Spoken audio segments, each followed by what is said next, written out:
Hello friends, welcome to my video. This video is sponsored by BuyMode shopping app. BuyMode e-shopping application is one of the online shopping app. Thank you. Hare Rama, Rama Rama, Hare Hare. Hare Krishna, Krishna Krishna, Hare Hare. శ్రీకృష్ణు నిర్యాణం విశ్లేషణ.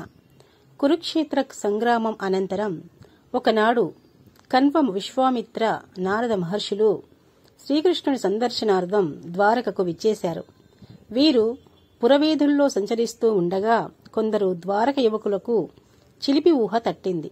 ఆ యువకులు ఒకడికి స్త్రీవేషం వేసి ఆ మునుల వద్దకు తీసుకుని పోయి ఈ చిన్నదానికి ఆడబిడ్డ పుడతాడో మగబిడ్డ పుడతాడో చెప్పమన్నారు. ఆ మహర్షులు అమాయకులు కాదు కదా, దివ్య దృష్టితో మొత్తం కనుక్కుని ఆగ్రహంతో ఆడబిడ్డ కాదు మగబిడ్డ కాదు, ఒక ముసలం అంటే రోకలి పుడుతుంది, అది మీ యాదవ వంశం మొత్తాన్ని నాశనం చేస్తుంది అని శపించి వెనక్కి వెళ్లిపోయారు.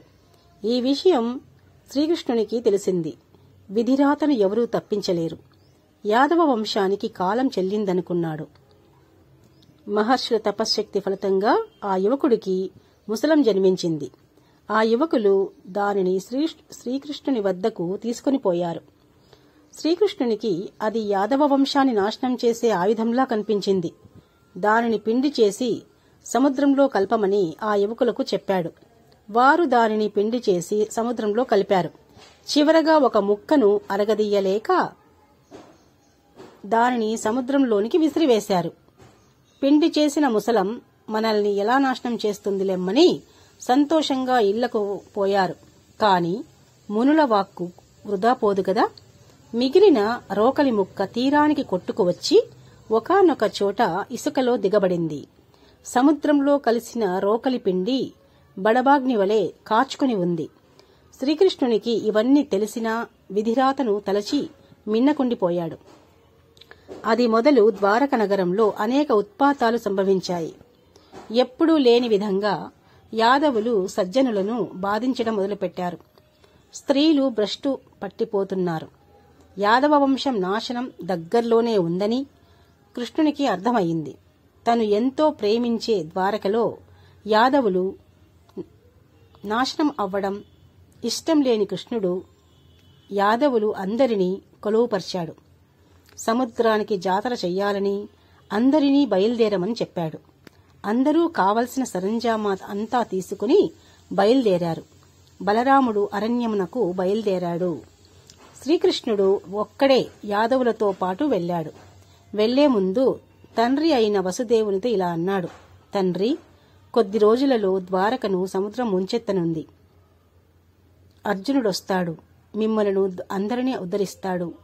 అతను వేరు, నేను వేరు కాదు. అందరూ అతని ఆజ్ఞ పాటించండి అన్నారు. సముద్ర తీరానికి వెళ్లిన యాదవులు సుష్టుగా భోజనం చేసి కృష్ణుని ఎదుటే మద్యం తాగి ఒకరిలో ఒకరు కలహించుకోసాగారు. అన్నీ తెలిసినా కృష్ణుడు ఏమీ చెయ్యలేని వాడయ్యాడు. అంతలో ఒకడు ఆనాడు సముద్ర తీరంలో దిగబడిన రోకలి తుంగను తీసుకుని ఒకడిని మోది చంపేశాడు. అది మొదలు అందరూ ఒకరిని ఒకరు చంపుకున్నారు. మిగిలిన దారకుడిని భబ్రుడిని తీసుకుని బలరాముడు ఉన్న చోటికి బయలుదేరాడు. శ్రీకృష్ణుడు అక్కడ బలరాముడు అరణ్యంలో ధ్యానంలో ఉన్నాడు. అప్పుడు శ్రీకృష్ణుడు అర్జునుడిని ద్వారకకు తీసుకురమ్మని దారకుడికి పంపాడు. బబ్రుడిని ద్వారకలోని స్త్రీలను మిగిలిన వాళ్ళని ప్రయాణంనకు సిద్ధం చెయ్యమని పంపాడు. కాని మార్గమధ్యంలో ఒక ఆటవికుడు అతనిని అదే రోకలి తుంగతో సంహరించాడు. దారకుడు ఏడుస్తూ పాండవుల దగ్గరికి వెళ్లాడు. అతనిని ఆ పరిస్థితిలో చూసి పాండవులు చలించిపోయారు. అప్పుడు దారకుడు జరిగిన విషయం చెప్పి బలరామకృష్ణులు అరణ్యంలో ఉన్నారని, అర్జునుడిని ద్వారకకు తీసుకువెళ్లమన్నారని చెప్పాడు.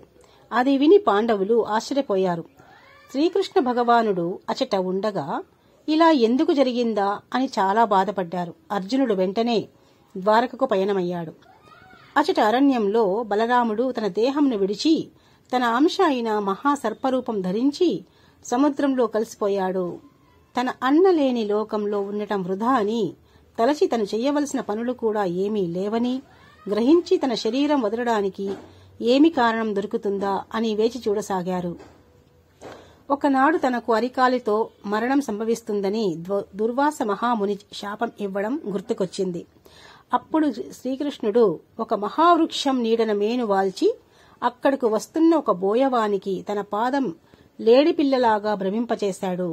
అది తెలియని బోయవాడు గురి చూసి కృష్ణుని పాదానికి బాణం వదిలాడు. తర్వాత వచ్చి చూసి దేవదేవుడైన వాసుదేవునికా నేను బాణం వేసింది అని రోదించడం మొదలుపెట్టాడు. శ్రీకృష్ణుడు అతనిని ఓదార్చి ఇలా అన్నాడు: త్రేతాయుగాన వాలి వైన నిన్ను చెట్టుచాటు నుండి చంపిన ఫలితం ఇప్పుడు అనుభవిస్తున్నాను. కర్మఫలమును భగవంతుడైనను అనుభవించవలసిందే. నీవు నిమిత్తమాత్రుడవు అని శ్రీకృష్ణుడు తన శరీరంను త్యజించాడు. ద్వారకకు చేరుకున్న అర్జునుడు కృష్ణుడు లేని ద్వారకను చూసి ఖిన్నుడయ్యాడు. శ్రీకృష్ణుడు ప్రియ సఖుడైన అర్జునుడిని చూడగానే శ్రీకృష్ణుని భార్యలు పలు విధాల రోధించారు. వసుదేవుడు శ్రీకృష్ణుడు తనకు చెప్పిందంతా అర్జునుడికి చెప్పి తన యోగనిష్టచో శరీరం వదిలాడు. వసుదేవుని మరణ వార్త శ్రీకృష్ణునికి చేరవేయడానికి అర్జునుడు అరణ్యానికి బయలుదేరాడు. అరణ్యంలో శ్రీకృష్ణ భగవానుని మృతదేహం చూసి కన్నీళ్ల పర్యంతమయ్యాడు. మృతదేహానికి చేయవలసిన కార్యక్రమాలు చేసి తను ద్వారకకు పయనమయ్యాడు. సిద్ధంగా ఉన్న వారిని తీసుకుని తన రాజ్యానికి బయలుదేరాడు. అర్జునుడు ద్వారక విడిచిన మరుక్షణం అప్పటి వరకు కాచుకొని ఉన్న సముద్రం ద్వారకను ముంచెత్తింది. ఇప్పుడు సముద్రంలో బయటపడిన ద్వారక అదేనని అధికుల విశ్వాసం. హరే రామ రామ రామ హరే హరే, హరే కృష్ణ కృష్ణ కృష్ణ హరే హరే.